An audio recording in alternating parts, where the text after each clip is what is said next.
Boarding. Okay, we're coming alive here at 6:33, it looks like. And yeah, I apologize now. I'm fighting a migraine and my vision just kind of stinks. Does somebody want to make a motion to approve the November minutes? I will, Joanne. Okay, do we have a second? I'll second, Brian. Okay, any discussion on the minutes? Okay, all in favor? Aye. Aye. Opposed? Okay, minutes pass. On to reports. Just working on a couple of things on the side here. We'll have a combination, June 25th, we're looking at a combination TBA, Thompson Rec EDC afternoon event down at the field. Afternoon concert, business expo, food trucks, whatever else we can cobble together from something like 11 to 2. January 3rd, we have a collaboration with Thompson Rec and TBA, New Year's Party for Seniors. Actually, the collaborating TBA partner is me, apparently, doing the music. And anything else will be covered down in the agenda, any other updates and business. So, Joe, treasurer report. Okay. Latest report, we have $18,111 left in the budget.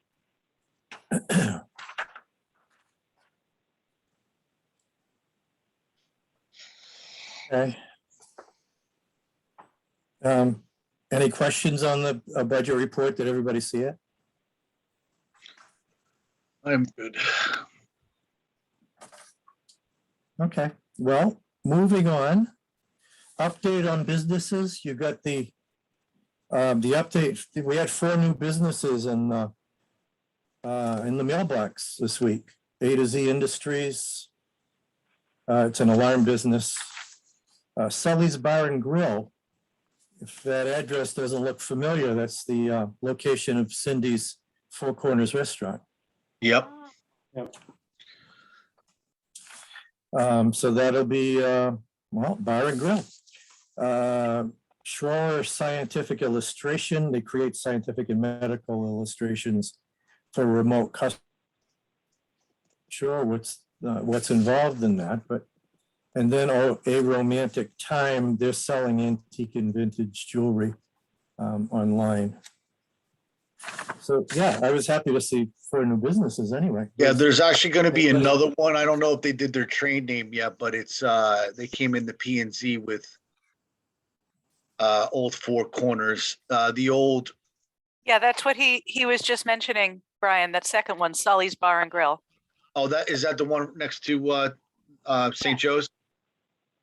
Oh, no, No. I'm sorry. Yeah, you're right. Jill St. Across Cyr. from St. Joe's, yeah, there's something coming in. So they went into, Yeah, they're almost Okay. done actually there. They came in the P&Z and I can't remember. It's a bistro yes. restaurant. So they're going to be filing too, which I'm wish them the best of luck at that spot. So, I know, huh? but, When's that Quinnebog place opening, Brian? It doesn't say, Joe. It's just that the paperwork is in. It went in. yeah, December it'll 5th. be soon. Both of those people that came in the P&Z were gun ho to get it going. So I feel like they'll be active. I soon. drove by there a couple times last week, and there were definitely, at least the couple who has taken the lease over there, were definitely in there doing stuff. Yeah, I Yeah. drove over to Sturbridge one day last week, and as we went by, I thought it was closed. The parking lot's full. It really was. All the lights were on, and there were cars all packed up against it. So maybe they were just cleaning it up, but they look to be busy. The only other thing I have is the Piccolo Pomodoro. I'm still trying to just connect with with them to get a check for the street signs. They want 3 single-sided signs, and I need one more location described. And I have to get the check, so then we'll get those ordered. I have a Waiting question. to hit that now. Yeah, About new businesses, and it may be that I'm misreading something. There's a liquor store on Route 171, which is in that little wedge of Thompson. And I drove by there the other day and noticed on the second floor, there's a sign that says Brand. And I had the impression that that sign was new. I don't know. I didn't know, I haven't shopped at that liquor store. is that the one right behind Four Corners? No, this is the one that's on Route 171, on Yeah, Woodstock yeah, okay. Avenue, that little wedge of the town of Thompson that Yeah, cuts that's Yeah. across there. here. That liquor store Okay. that just remodeled. It's a brand Is new that one. actually Yeah, in, I know- I know is that in what you mean, Thompson or Charlotte. is that actually in Woodstock? I think that's Oh, no, actually. no, it's not in Woodstock. It is definitely absolutely Thompson. Woodstock's dry. Ah, Yeah, well you're then, right. It's there Thompson. you go. It's definitely in Thompson. I'm not too sure about that other place that just got made over into the Woodstock Kitchen or whatever they call it. I think that's in Thompson, or part of it is, but I'm not positive. Are you talking It's about the peak? That area, it's just a small wedge that includes some of that strip mall area. Hello, Yes. are you talking about the Picard Shopping Center? Well, it used to be called Picard Shopping Plaza that Woodstock Builders bought and renovated. That's the one. Yeah, that's right on the Thompson Putnam Woodstock line. Yes. Yeah, JT's Appliance used to be in there when I moved into town. Yep.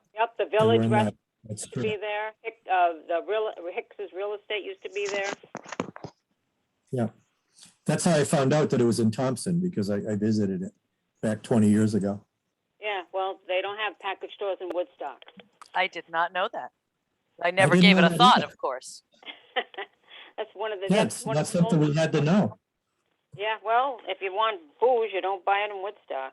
Well, it's always been a dry town. But anyway. Well, learn something new every day. We have next up citizens' comments pertaining to agenda items. And probably have none. Old business, I'm checking on the terms that are expiring in December. Joe, Brian LaFredo, and Charlie. Have you gotten reinstated? I went down there right away after the last meeting. Maybe I was too quick. Renee didn't have any paperwork, said I couldn't do it. She said they need to get the paperwork and then they tell us to go down there. Oh, so we need to be called? I just want to step in here. I do have some information on that. Renee, Marie reached out to me yesterday about who's on the committees, and then she's trying to make a list because she has to update the online. So she will let me know when their everybody's updated and their term expirations. Okay, because those have to be in what approved at the next selectmen's meeting, which is just before the next EDC meeting. That is correct. I have spoken to her. She said she's backlogged on a few things, but she is going to get to it. Okay. Just, yeah, like I said, I just want to follow up so we don't slip through the cracks, that's all. All right, new business, I have, Kira asked to inform you about the ERTD newsletter. Maybe you want to talk about it. I did send the link to the crew, Kira. Okay, Are you still there? Okay. yeah, I'm here. Okay. Yeah, and I checked it over. Maybe you want to say something about it. I actually totally forgot that it was on the agenda, if I'm honest. Well, and Brian, that's so fine. Everybody does have the link, so they can Yeah. check it out. if I sent it, it was because of one of two things. It was either because the district is looking for contributions of content, or it was in relation to the the matching grant program, because both of those things have had notices come out recently. And that matching grant program is the same one that I put the Z card map project together on. So both of those things may actually have been in there. Oh, and a third thing, news from the ERTD is there is a new commissioner of tourism. Her name is Noelle Yeah. Stevenson. I met her at the CCM convention a couple of weeks ago. She's very nice. And she intends to start going to, I mean, she wants to hit all 169 towns, to see what they're offering. And I think she's planning on starting in the Northeast corner, in midwinter, January, February. So that is our opportunity to continue to make that point about the ridiculous name of our district, which somehow over the years has remained Mystic Country. Well, Because they renamed it. I was in on a round table, I don't know, 5 or 6 years ago. They sprung that on us like they were proud as peacocks. oh yeah, and they're the state has been very quiet attached. corner is out. Yeah, the state has been very attached to that brand identity, even though it has aggravated everybody north of Mystic, which is pretty much everybody. Yeah. So the good news is, because we've got a new commissioner, and because we have a much better constituted district overall, where the northeastern towns are much better represented. I mean, Delphi's been on there for a while. Charlie Tracy's been on there for a while, but I'm on there. A whole bunch of other people, some people from TLGV, who have been very vocal in saying, look, there's nothing really wrong with Mystic Country for Mystic. But if you Right. look at the map of the tourism map, there are 3 districts, the Western, the Central, and the Eastern. Both of those other 2 districts are called what they are, the Western District and the Central District, and then they have subregions, Litchfield Country, or the Litchfield Hills, or whatever they call it, and then whatever they call Fairfield County. And they do the same thing with the Capital Region, and then I don't know, the Deep River Country, or whatever it is. But for some reason they didn't do that with Eastern, and it seems like we finally have some traction. We had a big meeting. We had our quarterly board of directors meeting last Thursday, and by means of a survey of the members, it was very clear that the majority favor decentralizing that Mystic Country identity, still retaining it as a subregion, because that is fair, and Mystic is a big draw. But if you go into Mystic, there is no reason that you would associate what we have with what they have. And that was the point we've been making all along. So that rename, I think, is coming this year. That would be, they sat us all down with a bunch of businesses, the EDC, they wanted input, but not really. There was actually a news article about it in the Connecticut Examiner, and they quoted me, they quoted Charlie Tracy, they quoted Fran Kafalis from TLGV, all directly out of the minutes from that meeting. So it's getting some press and some energy. Okay, well, that's good. All right. Now for progress, I put the business marketing strategy there. I shouldn't have put it in progress reports, but Brian, can do I you wanna move that we? move that up? I was just going to say, can we have Bill Chang, because he's in here, Yes. he's joined us. Yeah, Yeah, that's what I was saying. We'll move that up awesome. and introduce Bill. There we Hi, go. Bill. So Hi. introduce yourself by all means.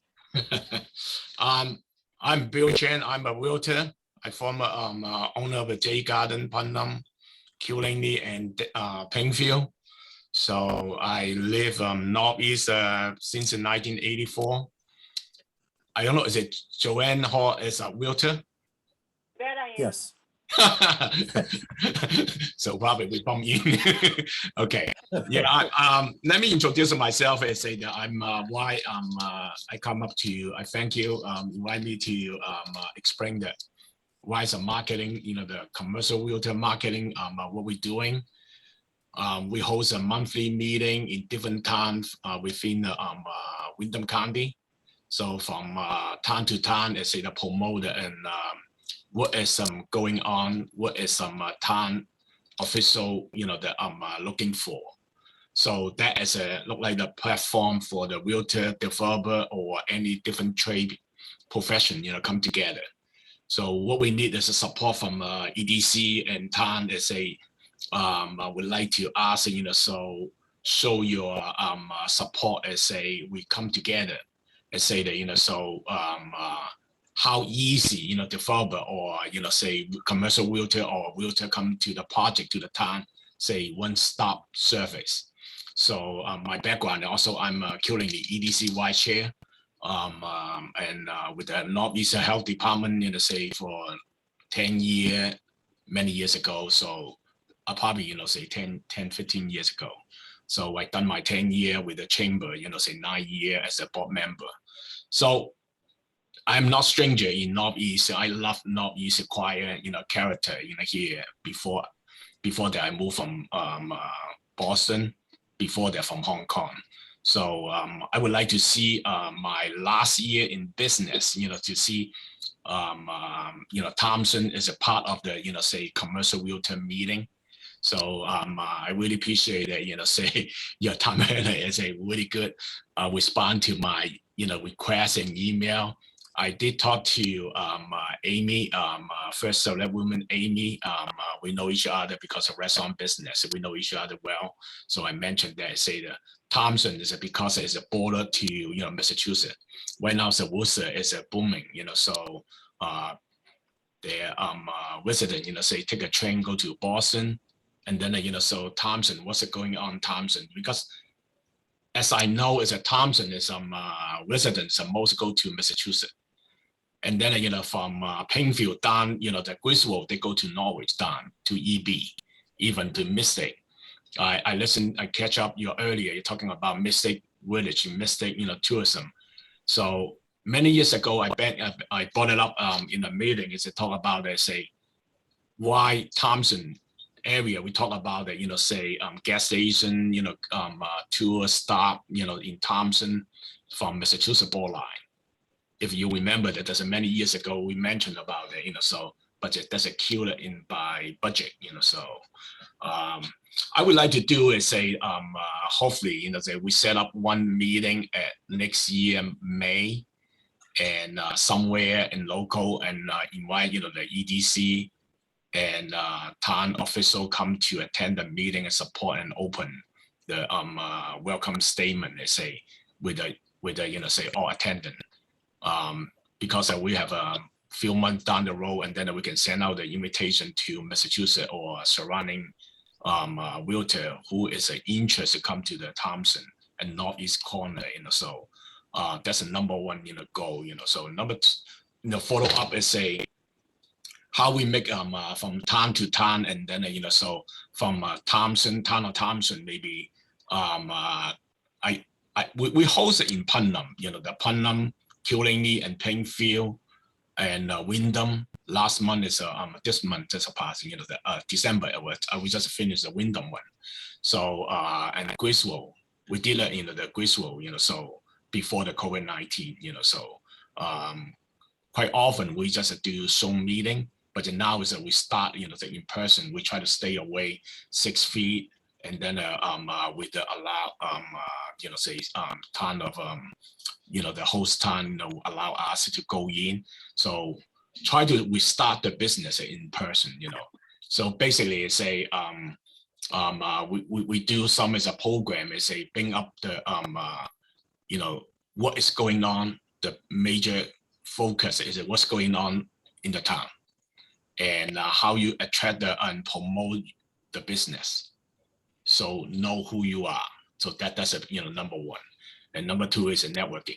So I hope so considering that we can have one so on in May.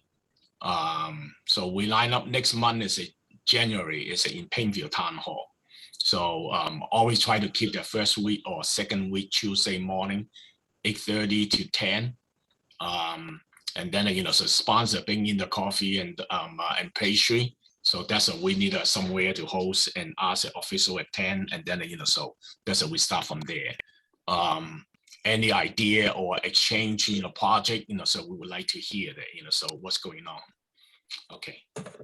So what you're looking for from EDC, Bill, is suggestions for venue, confirmation that they're gonna support or show up. I mean, what is the actual request that you're making of these guys? Because you and I have emailed a little bit, and I can certainly Yeah. help you find a venue if that's what you need. Yeah, venue and sponsor, and also is show up in person. So we do need support, and then say so interest, say to the group, and then they say, oh, okay, yeah, why we come here, so I appreciate that everybody's time is valuable, just like say all the realtor, not everybody show up. Most say I will be there, but they never show up. I will be there, never call you, but say. My job is with a co-host, the Caroline, we both believe that there's a networking. And then we go to lock door, we go to ask everybody and follow up email after email. Yes. I have a couple of quick questions. The phrase that you use a few times really caught my ear: commercial realty. Yep. That's been a subject of discussion at our meetings for quite a while, off and on. What do we do about it? There's some prime properties that aren't moving. We don't know how to move it. We don't know how to seek the right kind of business to come in here and complement the town and our vision for it. You're looking for an entity from the town to sponsor a meeting, open meeting for coffee, and you want realtors to come and you want us to come. Am I correct in that, Mr. Chen? Yes. Only two of us, so Caroline and I, we started since 2005 to 2010. She moved out to, her husband got a job in England, and then I go to California for the electric, the job related, and moved back 2018, and then we started, our meeting. So to Charlie, to respond to your question, they say we do need have a location, and then the realtor, who doing commercial business, say interest to get into that's a similar type, example, we say developer, say they come in, they may be looking for the tract land, say that's a, say maybe 50 acre, how many unit we can build, say condo, Tom say, Tom may not interest about condo. They will say the 55+. So that is a start, the conversation. If you say have some commercial businesses, we really look into that as somehow the business field instead of residential, because of residential, as we know that today is a hot market, say you put it on and gone. Developing, and also is a town, is a future planning, how you lay out is you assume the towns and the downtown, what you want to see the downtown, how is it, say outside, say the business, fielding come in, what type of business are you looking for? So individually, it's the individual town have a different looking, it's a different zoning. So what you go to change the zoning is like the last few years, we really, the target on the solar panel, so the zoning don't have a solar panel zoning, farm zoning. So a lot of look into that. So there's a lot of regulation there. A lot of, say outside, they don't know is a town welcome this or not.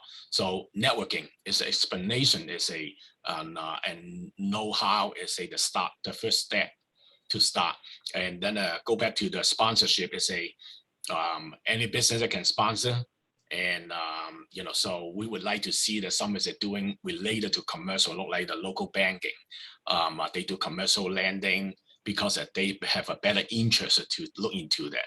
So last time in Putnam, we look into the bank hometown, and then, last one is that we look into the insurance company, Liberty Bank. So they have an interest, and we would like people who have an interest to stay with us and, say expand the what is a market they're looking for. They may have a different angle, look at the different thing, how they're landing, what's the money, easy, say they underwriting, underwriter, say in-house. So such, say all a lot of, many detail. So anyway, I say you're welcome to attend January. I believe that January 4th. 8:30, so start the meeting 9 o'clock, and then so in Plainfield Town Hall, and so I will share the the link to sign up and say we will the share with everybody and say how we try to promote the town business and who interested come to the town, and then they have something to sell in the town and say so we exchange a little bit, so whole different angle. Hopefully I answer your question, Charlie. A lot of what you said has been issues that we've discussed. Timing is kind of funny. Personally, I don't want to wait until May to get the ball rolling on this because it is a hot issue. And there is a concern that unless it's handled intelligently, we're going to get somebody come in and invest something and build something that we would prefer not be in the town. Before we called to order, it was mentioned that the town of Woodstock doesn't have a liquor store. Well, they made a decision. So there's some kinds of businesses that we would prefer, and there's some that we would prefer would move to another area. We do need the business though, we know that, and we do have opportunities, we know that. Zoning's just been redone. The question of solar panels is come up, the Lake District got spun off and they didn't know whether they could do it or not. But I'm willing to meet with you and work with you on this. And I know that others are interested that the properties that go to the right buyers, that we attract the right buyers. And if that's the kind of thing that you're looking for, then I think you will find us willing to work with you without asking for a vote on this. I'm sure the consensus has been something more needs to be done. So Yeah, give your link to Heather or to Joe, to Tira, and I'll make sure that I contact you as well. Yeah, can I jump in here too, just to kind of keep it at a more 30,000 foot view? Bill, thanks for coming tonight. I thought that was an excellent explanation of what your intents are. I look at it as like two basic things: education and opportunity, right? It's education and opportunity, meaning education where I don't think the people that we would go and speak to in networking would know that Thompson has redone their zoning regulations, right? We would want to educate people on that.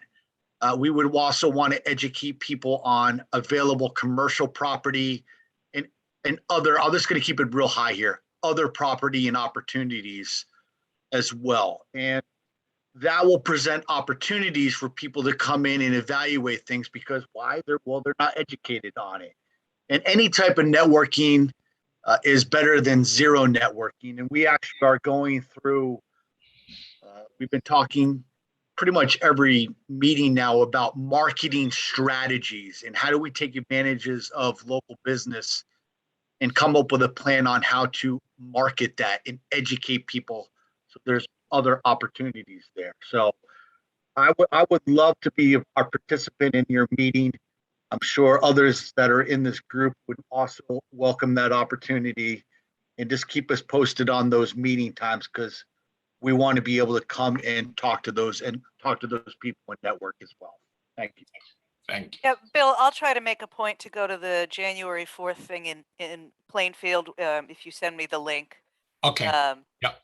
And then I'll see the shape of what you guys are doing. And I think once I see the shape of it on the ground, we can discuss it again in January in this commission with a clearer idea of what that networking event in Thompson would look like, who we need to contact. I'd have an idea of who you were contacting.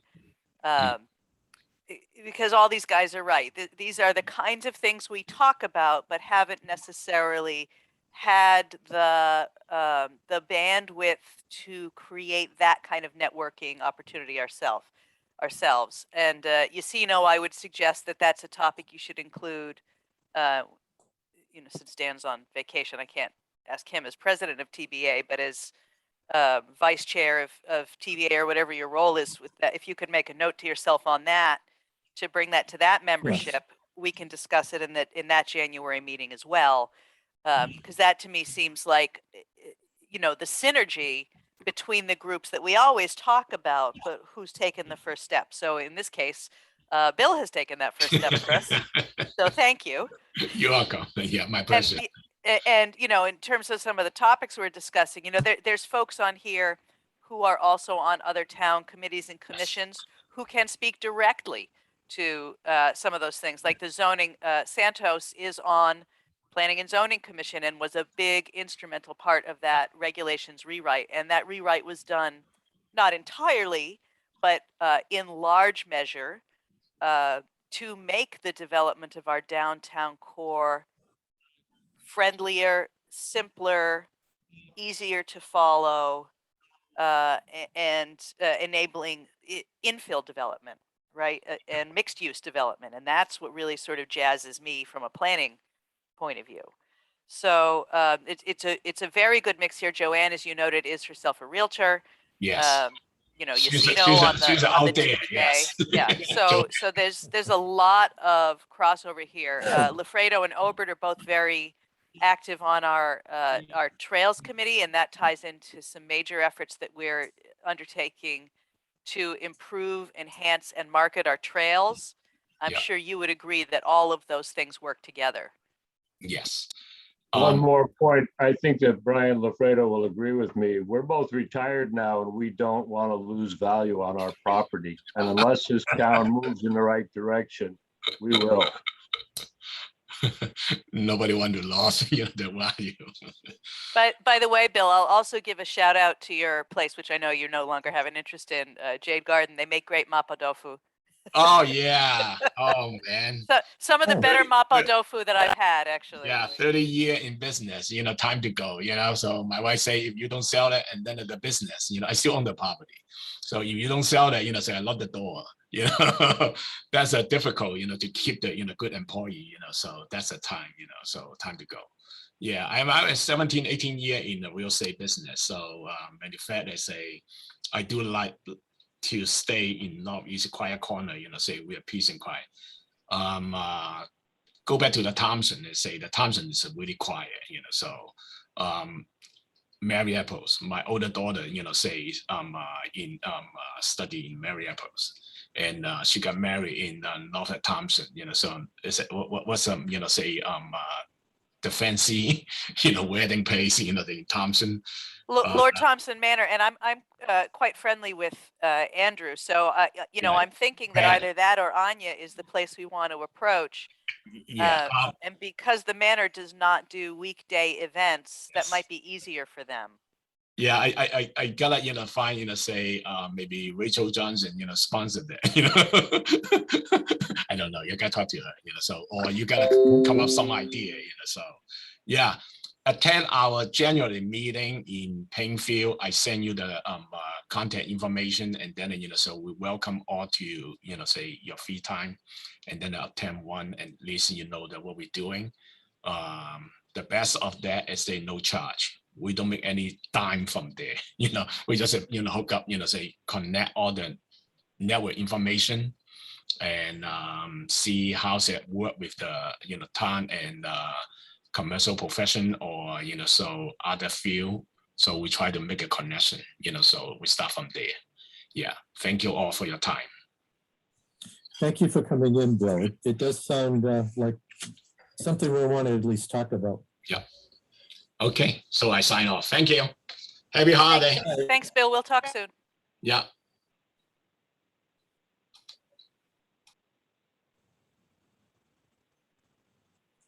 It does sound, well, his overview was interesting. And we, like Charlie said, we've been talking about lining up with commercial for a long time, at least know what's out there and know how to match businesses coming in. It sounds like he's onto something. Yeah, I mean, certainly at the very least, it's a no harm, no foul, right? He's Right, that's a And there great, is and there's potential for a lot of good. yeah. Yeah, it costs Yep. us nothing but some coffee and donuts, I think I can deal with that. yeah, there's a great networking strategy there with that man. That's really good that he joined. Thank you for inviting Yeah. him. That's great. Obviously, we've been looking for somebody with that niche in the market and connections for a while. So That's thank you perfect. for- I think he should be part of that meeting, maybe with Anya and Dan. We'll get to that later, but yeah, that's really good.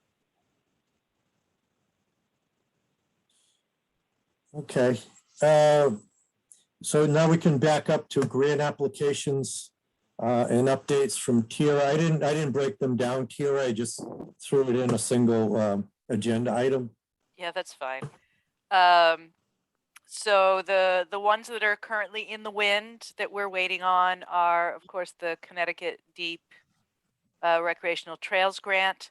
I have heard through the grapevine that they are starting to call some of the applicants and ask them things like how they can trim their proposal. I have not gotten such a call. I did send an email to my contact in that program, and she has not replied, but I'm not going to pester her. I'm going to, for the moment, be optimistic that that means they're not asking us to make any cuts yet. It's also possible they just haven't gotten to us on their list.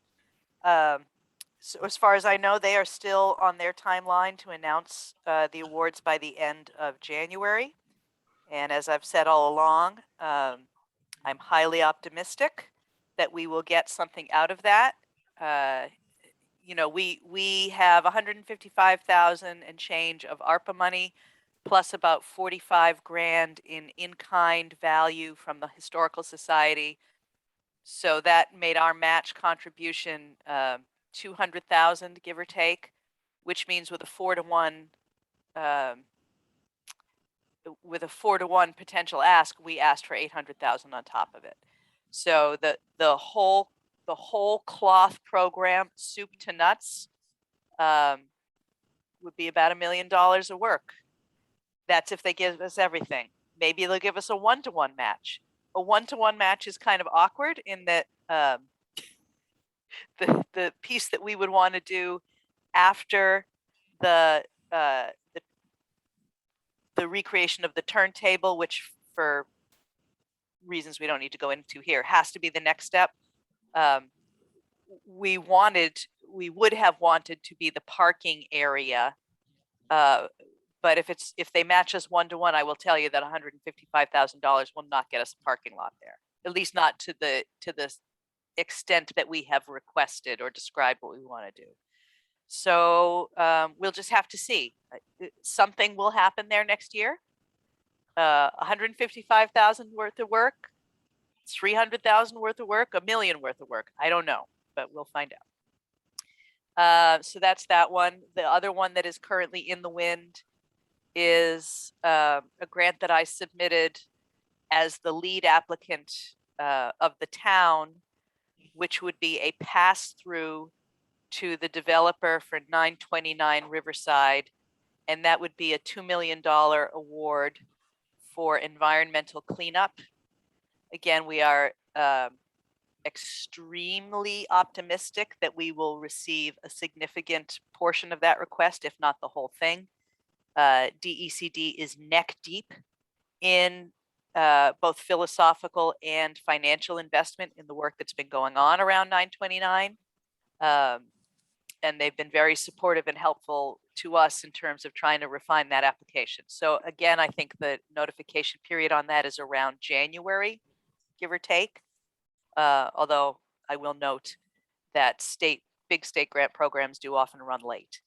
That's happened a lot.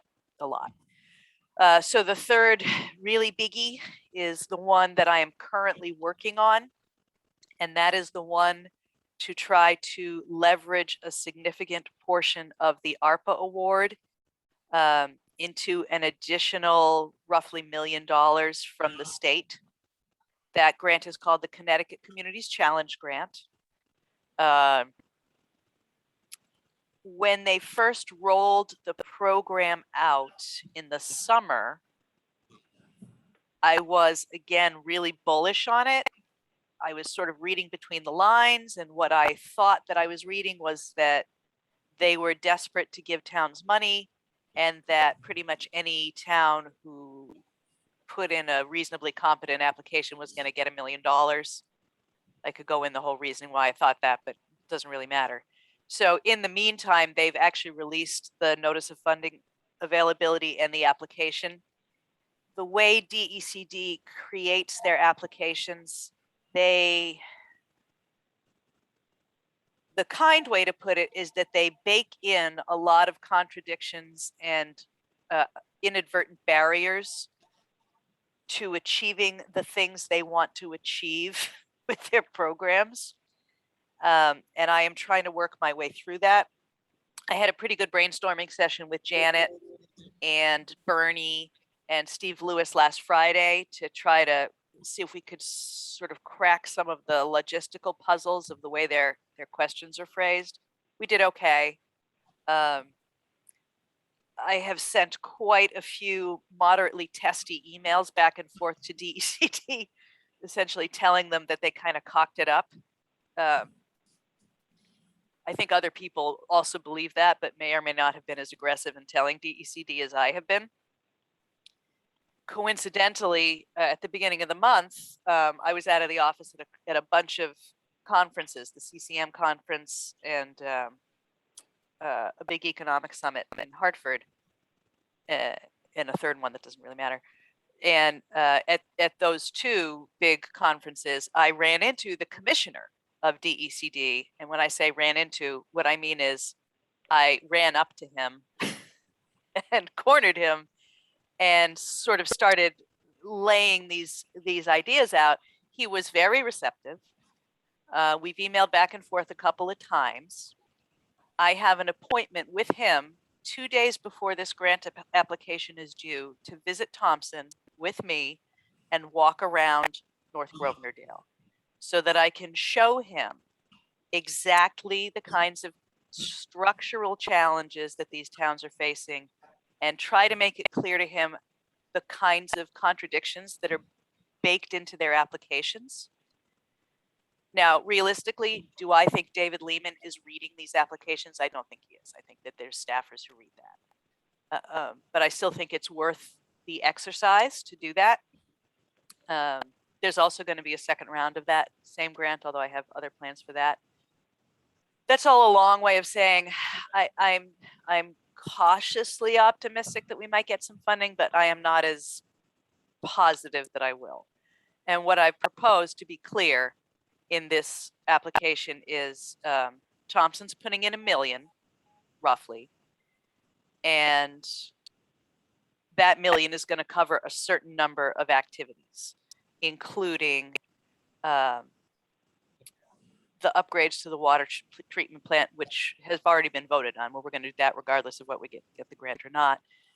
Some admin costs passed through to Teague to manage a program of direct assistance to homeowners for facade and energy efficiency improvements. The architectural engineering plans for the 65 Main rehab, some additional landscaping designs for a couple of little parklets, design for the Main Street sidewalks and road work. That's what I'm suggesting the town will pay for out of their $1 million. And what I'm asking on the other side from DECD, the $1 million to do is to fund the direct assistance program to homeowners, roughly $550,000 to dedicate to that.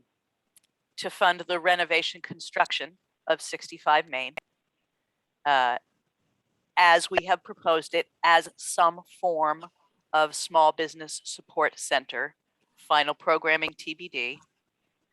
To fund the wayfinding program, for which we have shovel-ready plans in hand. And then the last bit of that would be to fund actual implementation of some, but not all of the landscape, hardscaping, softscaping, hardscaping stuff proposed that we would do the design for. Specifically, the Blaine Road bump out, which is coming to construct and install low impact development drainage improvements to bring us in greater compliance with the MS4 permit, and have a small landscaped area suitable for recreational fishers, because that's a big site for that. And then whatever that remainder is to go into the landscaping proposed for the 65 Main project, which is the permaculture park and food forest. So it's a very ambitious, very complex proposal. It's baking my noodle a little bit, constructing the proposal within their limitations in their application. But that's pretty much the main thing I'm working on right now. And I think that's it for big grants. Phenomenal job, Tira. That's great. Well, Love it. phenomenal if we get them. Other than that, it's It just a lot of sounds work. really good. Really, really good stuff there. Yeah, there's a lot Phenomenal, of whether we into get it or whether we not, get 'em or we're not. ecstatic if we get it. Yeah, we can't get him if Tara doesn't try. So yeah, good job. Well, as you guys Um, know, I'm a super aggressive grant writer. Right now, Yeah. I'm averaging $1 million a year. I don't think I can keep that pace up forever, but I'd like to keep it up for the next 2.5 years. If I can pull in 5 million in 5 years extra into this town, I'll feel pretty good about that. And if I bag, 1, 2, or 3 of these, that's well beyond that pace, actually. Yeah. Oh, Okay. Next, yeah, put on the Thompson Business Marketing Strategy.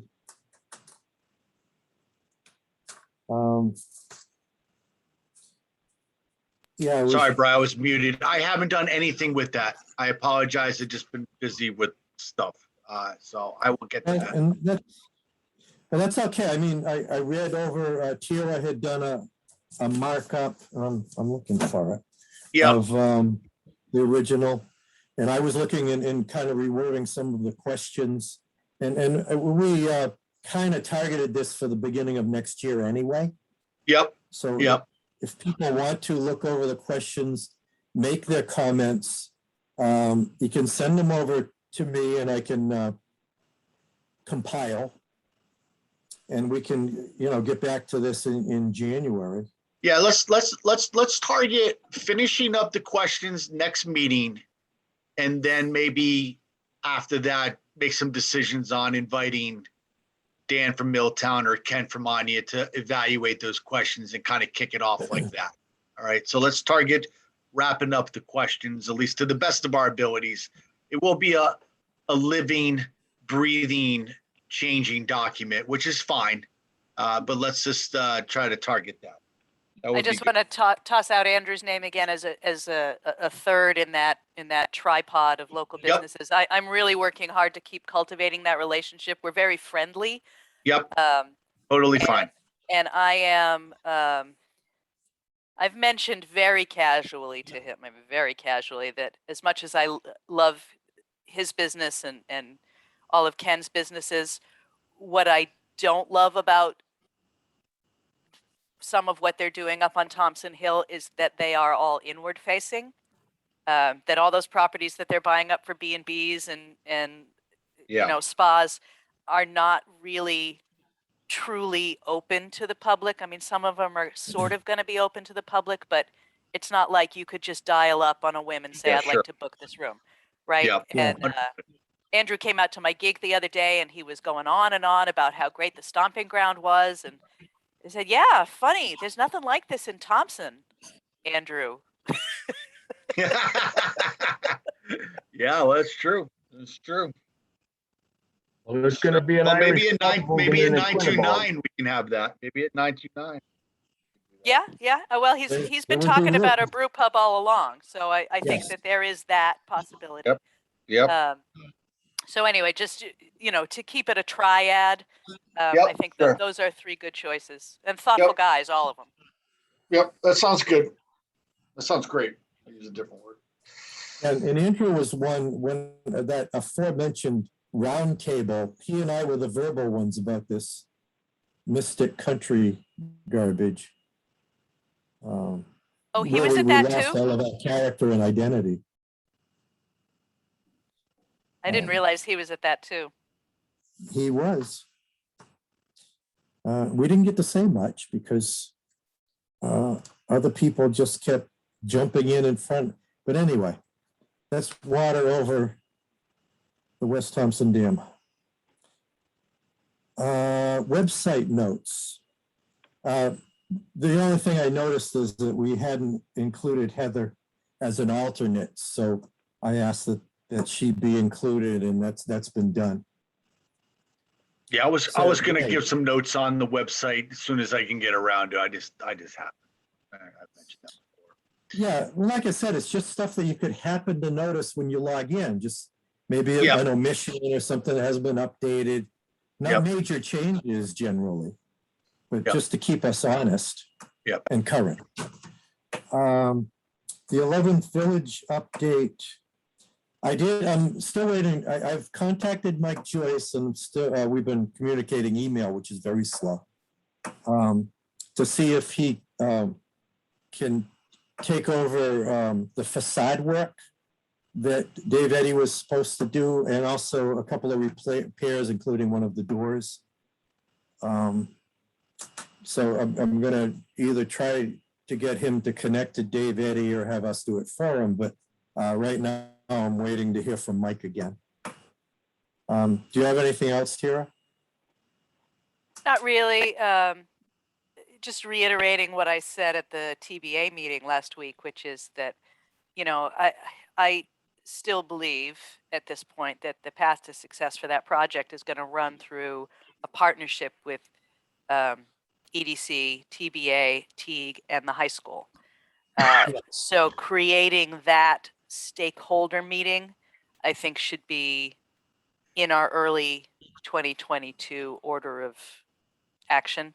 And I know Brian and Yacino, thank you for starting to take some of that on. Because, you know, as is the case with so many of these things, I can get a project started and I can follow it to a certain extent, but the demands of all of the projects that I'm trying to manage mean that I can't give as much attention to every single one as I'd like. So having some of the folks here, some of the folks from TBA, some of the folks from branding run with some of this stuff and really adopt it is going to be helpful. Plus, I've always thought it was really a better thing for TBA as the business association to develop as a concern. You know, I can continue to outline it, help people brainstorm through it, help raise funds for it. But the day-to-day granular managing of it, I'm just not going to be able to do it. But it must succeed. It must. Yes. Yeah, I think a collaboration between everybody, will, including Thompson Rec. That's right, and because Thompson when Rec we as do well. events, it all could tie in. So yeah, I'm still optimistic about this project. It's just slow with Dave Eddy being waylaid for the last year and a half. Okay, any update on the NIPS program, fish sculptures? Nothing really. As I mentioned last time, Sarah and I are going really slow on purpose, kind of, because we don't want to rush and sort of ruin this expensive foam that's sitting in my front foyer. We carved out one armature. I kind of wanted to do one a month. We haven't done anything yet this month. Holidays, stupid, but I'm going to see if she'll get together with me while they're on school break and do the next one. She and Chris and I make a mess of styrofoam beads in my dining room when we do this. We're cutting out these. So because we can't really do anything outside, you know, the washing and the bleaching of the nips and everything. We'll leave that until the weather warms. If we can get the armatures carved and start figuring out the best way to actually construct them, just she and I think we'll be okay. I have worked through the mental problems of most of how they get constructed. There are a couple of pieces where I'm still a little fuzzy, but Daniel Blanchett sort of did a little engineering drawing for me, and I ran it by Joel at Graphics Unlimited, and I know how they have to be done. I talked to Marla. They took it off, or they should have taken it off the Wetlands Committee Commission meeting for this time because we're not ready to seek the permit yet. We want to get further along in the process, but eventually, yep, they're going to go exactly where we said they're going to go. And they're going to be fish, foam, concrete, and nips, and grout. Terry's correct. It came up at the EDC, at the Inland Wetlands meeting last night, and it's pulled off the agenda. And the thinking is, unless the design is creating a real obstruction and a flood hazard, then Marla's just going to give it an agency approval, and it should go right through. Honestly, Charlie, I was a little surprised that she, after my conversation with her the first time, that she thought it needed to go to the commission. It seemed like she was leaning away from that anyway. And then she said, "Oh, but maybe I'll bring it up." I said, "Okay, you know, whatever. Whatever we need to do, we'll do." There is no reason that they should do any of that. They're No, going her only to be concern well was- anchored. Her only concern was floodplain, and the condition of the dam had come up at another agenda point. And so, you know, people said, well, what if there's a flood? Well, what if if that dam goes, those We've got a fish lot are more to the worry last- about. Yeah. They're the last thing we got to think about. Right. Okay. Yeah, if that dam goes, welcome to 1955 all over again. But That's right.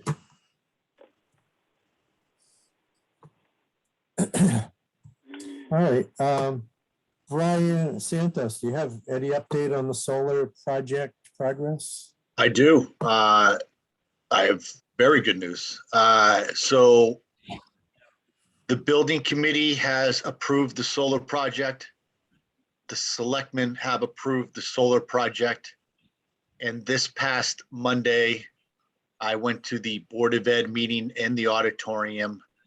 I was very verbal about the solar project, and I'm proud to report that the Board of Education has now approved the solar project, going to the next steps, which there are several steps, but I now have unanimous support of all of those committees to move forward with a nice solar project.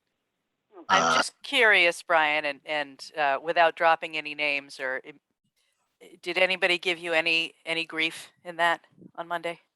Zero.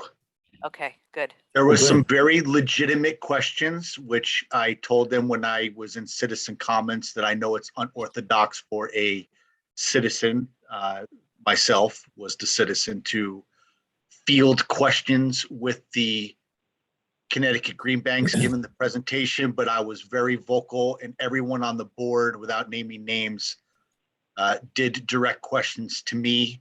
I was trying to be respectful of the process and Kathleen, the chair person, and just respect the process.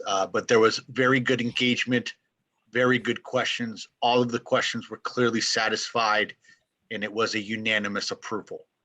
So we finally are moving in a great direction on the solar, and we do need to get wetlands approval with Marla, and I know there's some complications there, meaning that she's just not been around. Not that it's been rejected or anything. There's Well, things I that think it's more than complicated. you broke up. You You know, broke- I accidentally muted myself again. Yeah. She mentioned to me that some of the things that we had been discussing about whether there were going to be issues with the wetlands, we had all of us who reviewed that project, Bill, John, you, me, Ken, whoever else was there that day, all thought that somehow that had been discussed before and kind of decided that there was not an issue there. Marla did not agree with that.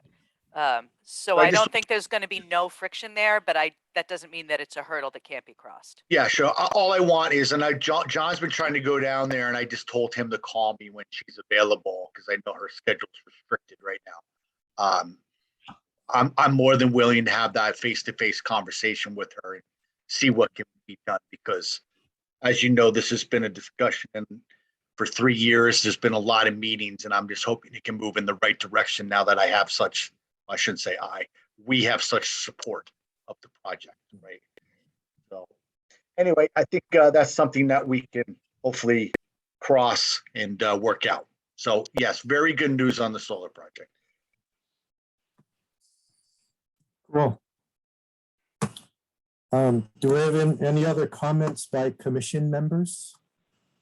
So I just want to give an update to the high school track as well.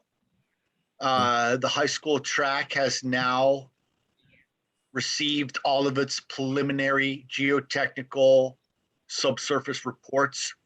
All of those reports are favorable, meaning good conditions. And the building committee did also approve moving on to the next step of creating the final specifications and plans. So we have a shovel-ready project ready to go as soon as funding is available to replace that track. So all of that is moving forward, and we told Ty and Bond to come up with a design schedule, and they will present that at our next building committee. So that is as well good news.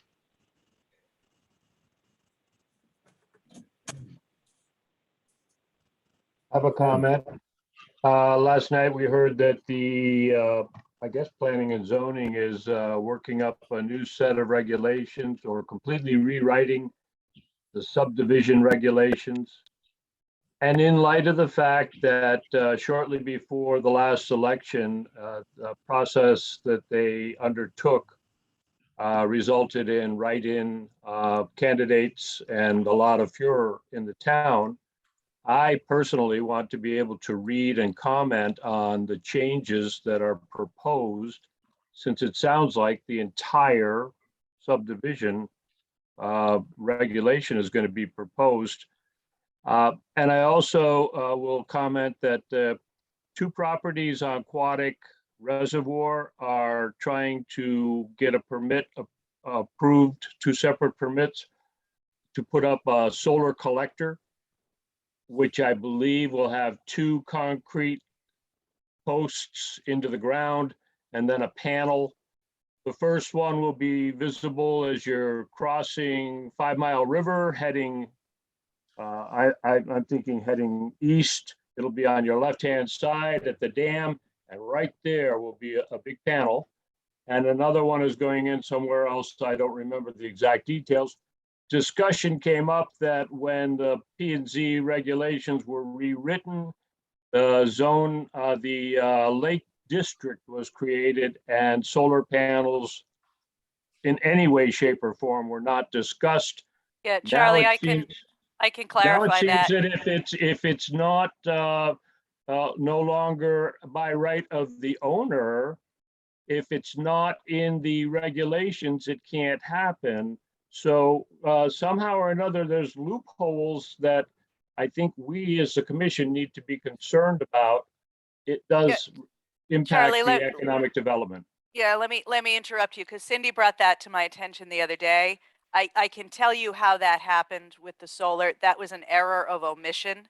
When we rewrote the zoning regulations, we wrote that section on solar before we had even created the Lake District. We created that almost last in the process, and that was absolutely an error of omission. Cindy brought it to my attention. We know it. And we'll address that as quickly as we can. What did we say, that the solar was not allowed in the Lake District? No, we didn't say anything. We didn't say anything about it, Brian. What it is in the solar section, there is a separate little table of level of review. And because we had not yet created the Lake District when we made that table, it's not referred to at all. So I see. technically, So technically, Charlie is correct. It means right now you can't do it in the Lake District, but that was not the intent. Yeah, that That's was an not. error of omission. Yeah. So we just need to understood. go back and create that. I understand. Yeah, so it wasn't one of the 7 districts. listed. Right, right. And with the new subdivision regulation, I personally hope to scan it and see if there's any omissions that I'm aware of. Well, so both sets of subdivision regulations, the current ones and the proposed draft, are available online on the planning and zoning page. And in fact, the proposed draft is quite clearly labeled on that blue sidebar with, stuff you can link through. And it's got, marginal notes for the things that are still open for discussion. What it doesn't have, and what Dan Malo mentioned to me this afternoon, George might be after, is a red line copy. We don't have a red line copy. What I can send George, if he really wants it, is the really convoluted, messy draft with all of our working notes, which is typed into a terribly formatted word conversion from PDF of the existing document. I would suggest that anybody reviewing them is just better off reading the document as presented. And if they don't like what they see, make those comments. Because what we discovered when we started working on the subdivision regulations, I initially thought, oh, this won't take us very long. It's a much smaller document. I don't think it's in as bad a shape as the zoning regulations are. That turned out to be not the case. The Yeah, existing really. subdivision regulations were a hot mess. Yep. It is astonishing that anything has ever been successfully built from start to finish in this town. It was such a mess. Yeah. So we ended up doing just what we did with the zoning regulations, multiple meetings, often twice a month on top of the regular meetings, on Zoom, going line by line and saying, does this make any sense? Is this what we want? Does this work? There are still a few open issues that definitely need discussion. My buddy Dave Poplawski and I are going to put on the sumo suits and go after each other in a fight to the death over whether we should allow cul-de-sacs as public roads. We have opposing views on that issue. And some other things here and there that are just open questions that the commissioners have not come to a clear consensus on. But right now that draft is locked, so to speak, until the end of January. That's what I agreed to do, leave it up there for comment. I will tell you that after all of that Sturm und Drang from people, claiming that we don't take their comments, that we don't this, that we don't that, the group of animated citizens who has been at the last 2 public meetings where I have repeated that over and over and over, I have not received a single email comment. Yeah. Not one. I'll just add to what Tira's outlining here, Charlie. You will definitely have it, and so will the entire public to review the subdivision regulations. But the comments that have been outlined on Facebook and various other public forums, even in the Villager, I will add some of these press releases that I've seen. The comments that are coming are just so 30,000-foot view saying, oh, you're restricting our rights. Well, if you cannot come up with a specific item that we restricted, other than that, the shooting range one, which I don't even want to talk about, but the regulations that we have created together, line by line, are much more robust, less restrictive, have allowed greater opportunities to not only businesses, but to residents in whole.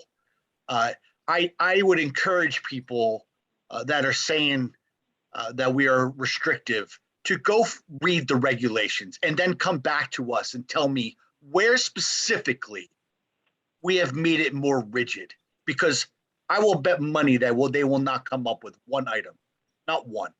Okay, so that's right, and the nature of those objections generally has to do with not understanding how regulations actually work, although I did something to try to explain to some folks what the structure of regulations means. And I'll share it with this group because I think it's of interest to you.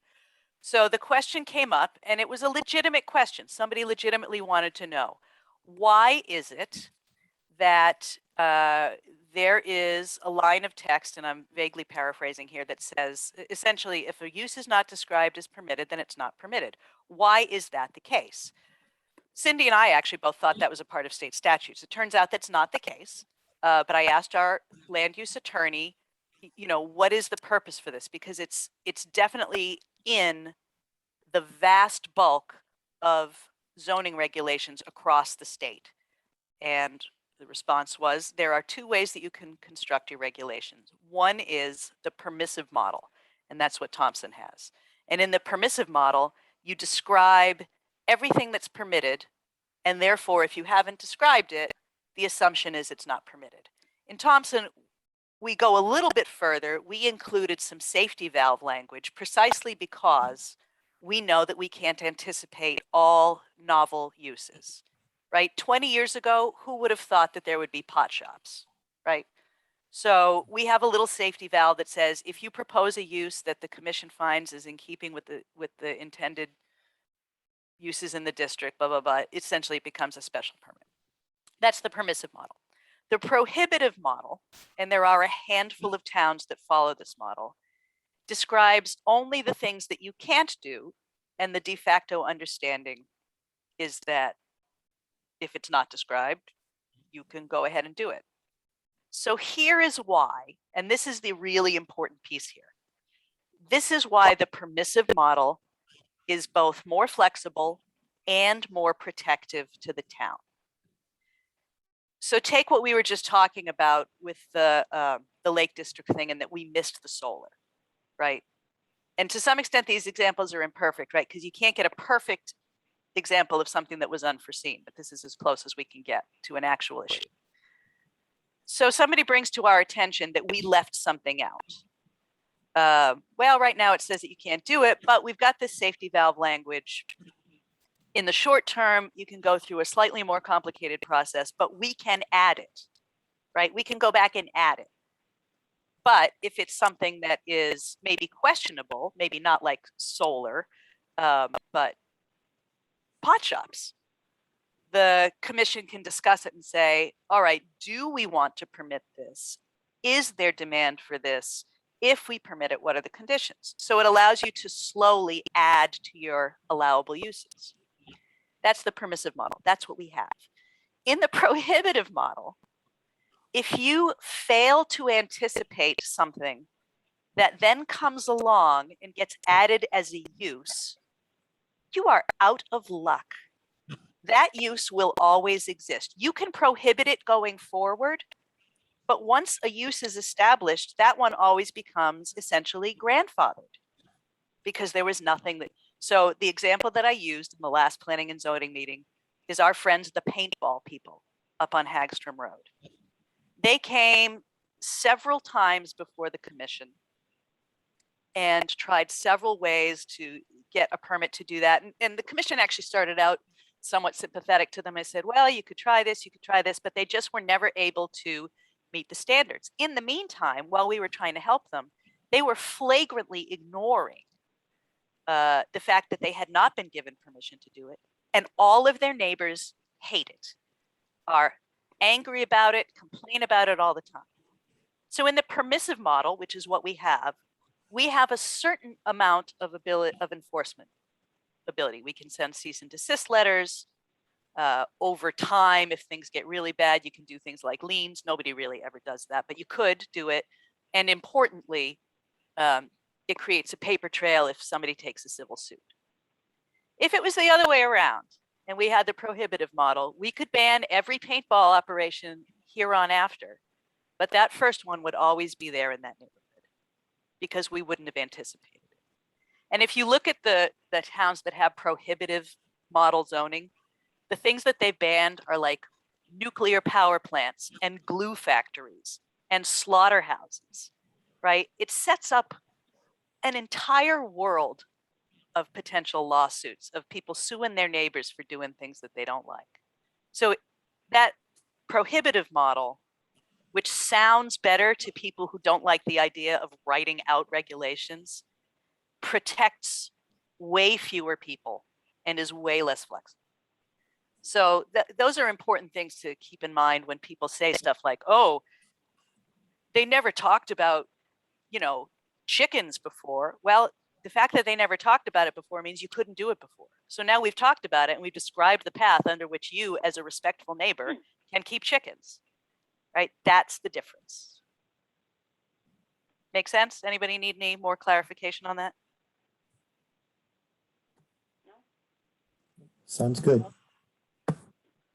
It makes sense, but there's still, we're in the middle of some issues that I think all of us need to make sure don't happen continuously, that we put our thumbprints on this and say, you know what, I looked at the zoning regs, but I was looking at very focused aspects of it.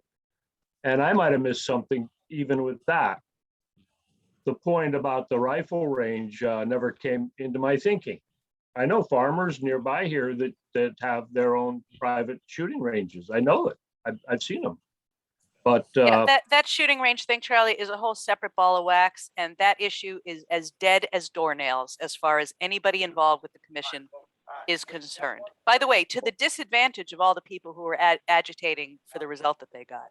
What they don't understand, again, in that permissive versus prohibitive model, is that what they have chosen as the issue to hang their hat on actually disadvantages them. But I could not make them understand that. Yep. And nobody on the commission wants to touch that with a 10-foot pole. Yep. So there it sits. But aren't there new members on the commission that were basically put there by this contingent? There are two, and they will be a part of the discussions, and their opinions will absolutely be heard. That is how the commission works. Democracy works in the dialogue. It doesn't work because one party or one ideology gets a lock on something. And in fact, in Connecticut, they have that minority representation thing, which means that you are forced to have conversations with people from your opposing viewpoints. That's exactly what the purpose of that minority representation piece is. So, that's one of the reasons that our Planning and Zoning Commission is such a good commission. They are totally non-political when they approach these things. We have people who in their personal ideology are hard right, and some who are pretty far left, but they discuss in a civil and responsible fashion the problems and issues that come before them, and they decide them on facts, regulations, and statutes, not on ideological lines. So, these new two folks have some different ideas, and their ideas will be incorporated into the conversation. That's how it works.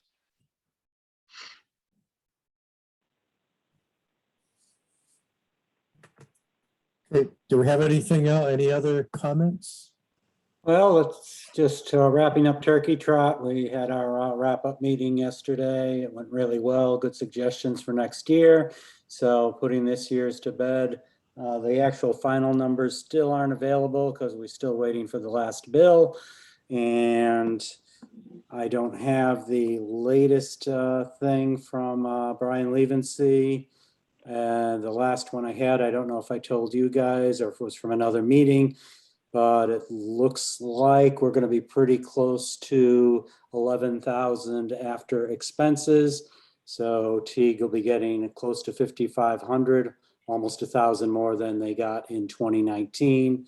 Rec and Trails will each get about 2,750. So very successful. Again, thanks to a great job jumping into it by Brian Levency and Amanda, his assistant.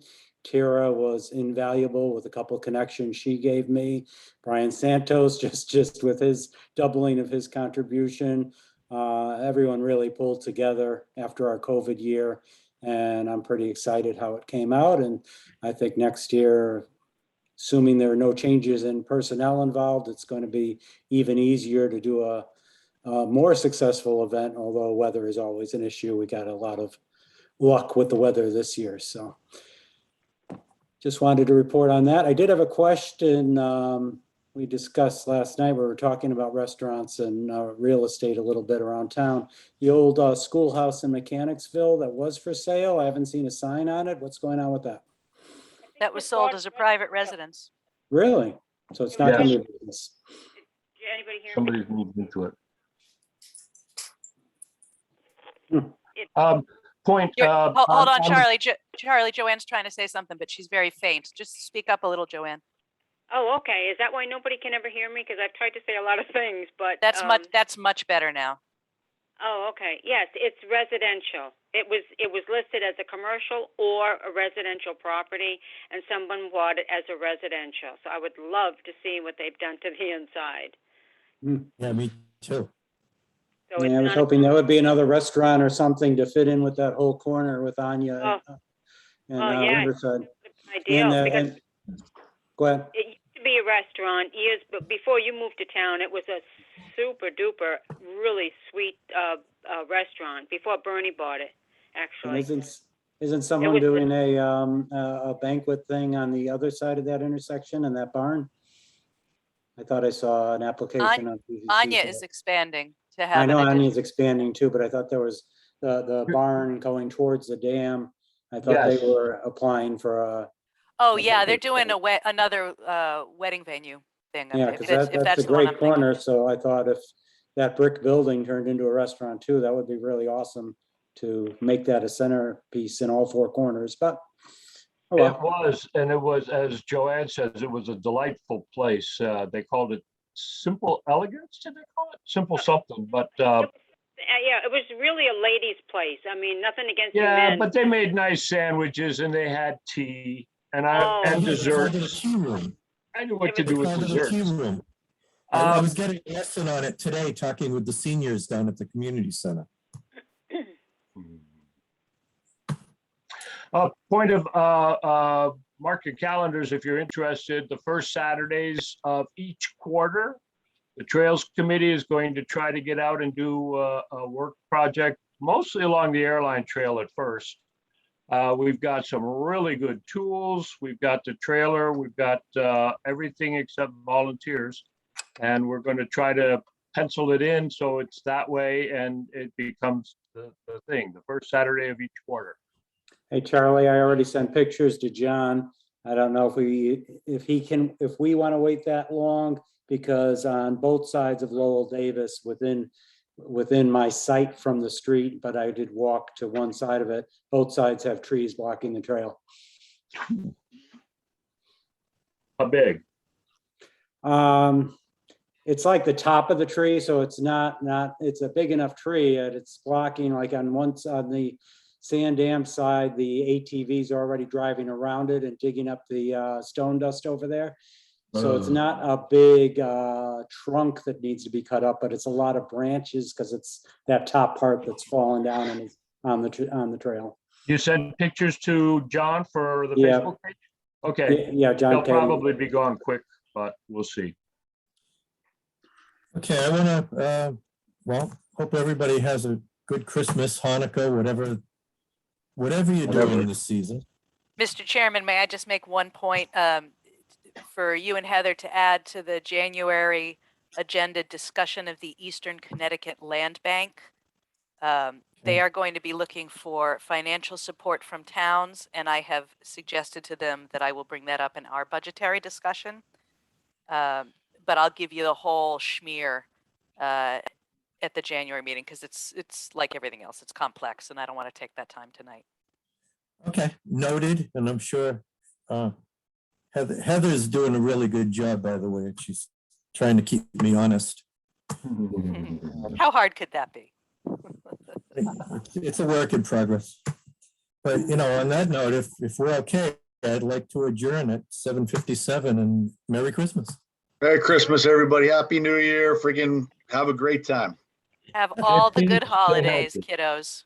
Don't forget to get your town map and go look at Christmas lights. I'm on it this year. Ooh. Oh, nice. Oh. Notice a lot I'll of honk great. the horn. 28 of them are on the map. I got mine today. Yeah, I printed mine just now.